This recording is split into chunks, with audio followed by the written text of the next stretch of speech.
लखीमपुर खीरी में बीती रात में तेज़ भूकंप के झटके महसूस किए गए। भूकंप ने लोगों की जो नींद है उसमें कहीं ना कहीं खलल डाल दी।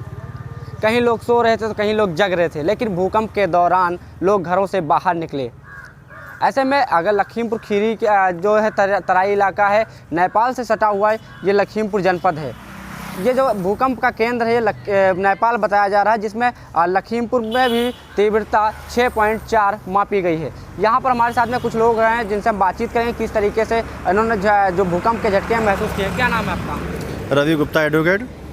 किस तरीके से आपने भूकंप के झटके महसूस किए हैं? मैं रात को लगभग सो रहा था, लगभग 11:30 का समय हुआ था। अचानक मुझे लगा कि दीवार हिल रही है और दरवाजे भी खिड़कियां भी जो झटकने लगे, हिलने लगी। मैं उठा, अचानक देखा कि कोई के चोर तो नहीं आ गया है। उठ के देखा बाहर के लोग जगता हुआ था, काफ़ी लगा कि जो है लोगों द्वारा बताया गया कि बहुत तगड़ा भूकंप था और मुझे महसूस हुआ कि भूकंप भी है, ऐसा कुछ नहीं है चोर और। इसके बाद जब बाहर आया तो देखा काफ़ी मोहल्ले में जगता हो चुका था, लेकिन कहीं कोई अपनी ऐसी घटना नहीं हुई है।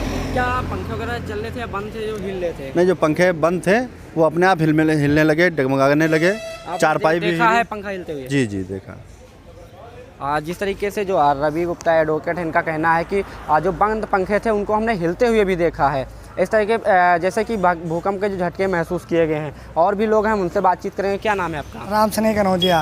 किस तरीके से झटके महसूस? झटके बहुत तेज़ी से महसूस किए। ऐसा लग रहा था कि जो है पूरा कमरा हिल गया है, पंखे हिलने लगे, खिड़कियाँ हिलने लगी, बर्तनों की आवाज़ बहुत तेज़ से आने लगी और जो है तुरंत लाइट चली गई। बहुत अचानक से डर गए। डरने के बाद बाहर आए, देखा कि बहुत शोर शराबा हो रहा है। मोहल्ले के सभी लोग जग गए थे, बहुत डरे हुए थे, बहुत बच्चे डरे हुए थे। बहुत सारे लोग घर से बाहर निकले और देखा कि जो है ज़मीन हिल रही है, मकान हिलने लगे हैं, पंखे हिलने लगे हैं, बर्तन सारे हिलने लगे हैं। काफ़ी लोग डरे हुए थे। रात को बड़ा भयानक सा भूकंप आया। जिस तरीके से माना जाता है कि जो नेपाल है, नेपाल से सटा हुआ लखीमपुर है और ये जो भूकंप का है ये केंद्र नेपाल ही रहा है, तो क्या मानते हैं कि भूकंप के झटके यहाँ पे तेज़ महसूस किए गए? बहुत तेज़ से महसूस किए गए हैं, बहुत ज़्यादा। क्योंकि मेरे जीवन में मुझे लग रहा है कि सबसे तेज़ भूकंप यही आया है अभी तक का। इससे पहले अभी 20-25 दिन पहले आया था तो बहुत हल्का सा था, 1 मिनट का, लेकिन ये बहुत तेज़ी का रहा है। क्या नाम है आपका? मेरा नाम सतीश गुप्ता है। किस तरीके से झटके महसूस है? बहुत तेज़ में बेड पे लेटा हुआ था, ऐसा लग रहा था कि पीछे से बेड को हिला रहा है, उठा के नीचे रख रहा है और पंखा भी हिल रहा था।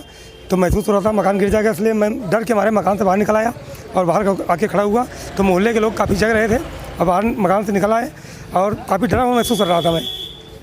देखिए, जिस तरीके से यहाँ पे जो लोग हैं उनका कहना है कि भूकंप के झटके तेज़ थे और यहाँ पे जो लखीमपुर खीरी में है भूकंप की तीव्रता जो है मापी गई है 6.4 है, लेकिन जो यहाँ का केंद्र है वो नेपाल है। नेपाल में भी बताया जा रहा है कि वहाँ पर भूकंप के दौरान हादसा हुआ है, जिसमें मरने वालों की जो संख्या वो लगातार बढ़ती जा रही है। लगभग 200 के करीब संख्या पहुँच गई है, जैसा कि बताया जा रहा है। और इसका जो केंद्र है वो भी नेपाल रहा, क्योंकि जो नेपाल से सटा हुआ ज़िला लखीमपुर खीरी है, इसी कहीं ना कहीं इसी की वजह रही होगी कि लखीमपुर खीरी में भी भूकंप के तेज़ झटके आए और लोग जो सो रहे थे वो जग गए। तो कहीं ना कहीं ऐसे जो भूकंप है, भूकंप ने लोगों की जो नींद है वो कहीं ना कहीं ख़राब कर दी है। कहीं लोग रात भर सो भी नहीं पाए हैं कि भूकंप कहीं ना आ जाए, इससे भी तेज़, इसके डर से लोग जगते रहे रात भर। और कई ऐसी सूचनाएं आ रही जो बड़ी बड़ी बिल्डिंगें हैं उनमें कहीं दरारें भी आ गई हैं। Abhishek Gupta, India news, Lakhimpur Kheri.